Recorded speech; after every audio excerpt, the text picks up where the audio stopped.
CM Ajit Pawar air ಇದರಲ್ಲಿ death ಆಗಿದ್ದಾರೆ sir. ವಿಮಾನ ಪತನ ಆಗಿದೆ.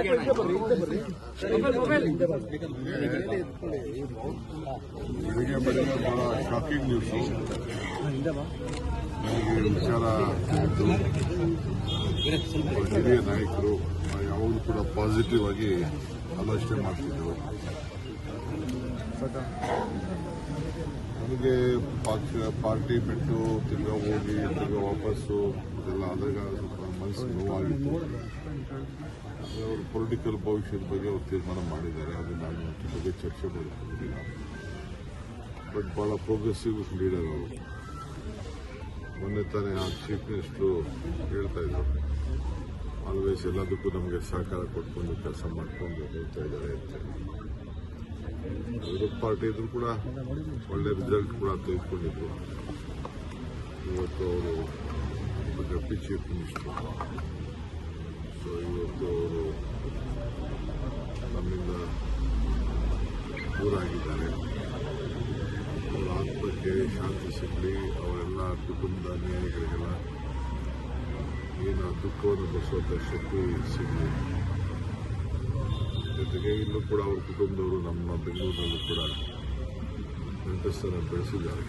ನಿನ್ನೆ ತಾನೇ ಅವ್ರು ಬೀಗರನ್ನು ಭೇಟಿ ಮಾಡಿದ್ದಾರೆ. ಆತ ನಮ್ಗೆ ಗೊತ್ತಿಲ್ಲ ಏನಾಗ್ತದೆ ಅಂತ.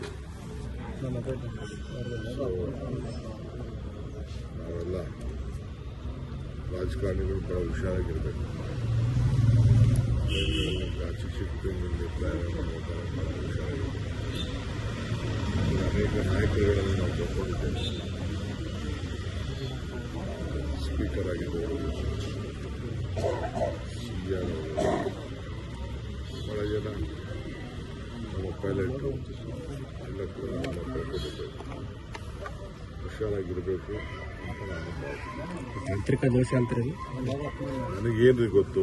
ನನಗೆ ಬಂದಿರೋ ಮೆಸೇಜ್ ಏನಿದೆ ನನಗೆ ಇಮಿಡಿಯೇಟ್ ಫೋನ್ ಮಾಡಿ ನನಗೆ ಹೇಳಿದ್ರು. ನಮ್ಮ ಸೋಷಿಯಲ್ ಮೀಡಿಯಾವರು ನನಗೆ ತಿಳಿಸಿದ್ರು. ಬೇರೆ ನನ್ನ ಫ್ರೆಂಡ್ಸು ಕೂಡ ಬಾಂಬೆಯಿಂದ ಫೋನ್ ಮಾಡಿ ಇಮಿಡಿಯೇಟಾಗಿ ತಿಳಿಸಿದ್ರು. ಅದನ್ನೇ ಎಲ್ಲ ಮಾತಾಡ್ತಿದ್ದಿಲ್ಲ. ಇನ್ನು 4 ಗಂಟೆ ಮುಂಚಿತವಾಗಿ ಹೊರಡುತ್ತಿದ್ದಾರೆ. ಯಾರಾದ್ರೂ ಒಳಗಡೆ ಇದ್ರು ಏನು ಅಂತ ಹೇಳಿ ಅದನ್ನು ಚರ್ಚೆ ಮಾಡಿ. ಇತ್ತೀಚೆಗೆ ವಿಮಾನ ದುರಂತಗಳು ಜಾಸ್ತಿ ಆಗ್ತಾ ಇದಾವೆ.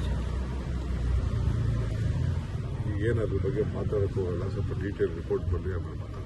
Okay sir. ಸರ್ಕಾರಿ ಇಲಾಖೆಯಲ್ಲಿ ಭ್ರಷ್ಟಾಚಾರ ಸಿಬಿಐ ವಹಿಸಬೇಕು, ಸಚಿವ ರಾಜೀನಾಮೆ. ಸದನದ ಒಳಗಡೆ ಹೊರಗಡೆ ಬಿಜೆಪಿಯವರು ಪಟ್ಟಿಡಿದಿದ್ದಾರೆ ಸರ್. ಆರ್.ಬಿ. ತಿಮ್ಮಾಪುರ್ ರಾಜೀನಾಮೆಗೆ ಏನೋ ಅದೇ ಗ್ಲೋಬ್ ಮಾಡಿದ್ದಾರೆ. ಅದು ರಾಜಕೀಯದ ಒಂದು ದೊಡ್ಡ ಷಡ್ಯಂತ್ರ ನಡೀತಾ ಇದೆ.